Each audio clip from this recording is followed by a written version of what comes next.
Pour reconnaître une situation de proportionnalité entre deux grandeurs, vous pouvez appliquer deux méthodes.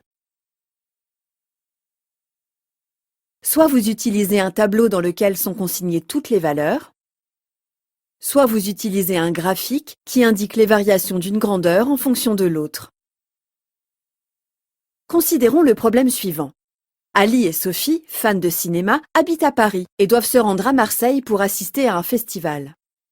Arrivés sur l'autoroute, ils notent pendant une partie de leur voyage la durée du trajet ainsi que la distance parcourue.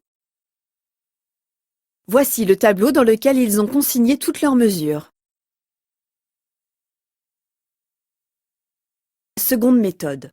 L'utilisation d'un graphique représentant les variations d'une grandeur en fonction de l'autre. Voici la règle. Si la courbe est une droite qui passe par l'origine, alors les deux grandeurs qui figurent en abscisse et en ordonnée sont deux grandeurs proportionnelles. Si la courbe n'est pas une droite qui passe par l'origine, alors les deux grandeurs qui figurent en abscisse et en ordonnée ne sont pas de grandeurs proportionnelles.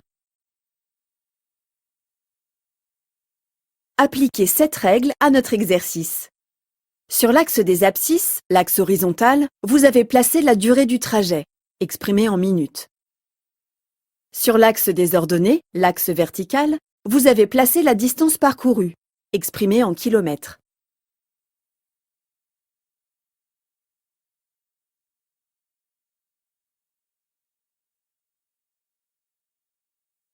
Les deux conditions sont-elles réunies? Premièrement, la courbe est bien une droite. Autrement dit, les points sont alignés. Deuxièmement, cette droite passe bien par l'origine du repère. On peut donc en déduire que la distance parcourue et la durée du trajet sont deux grandeurs proportionnelles. Et on rédigera ainsi.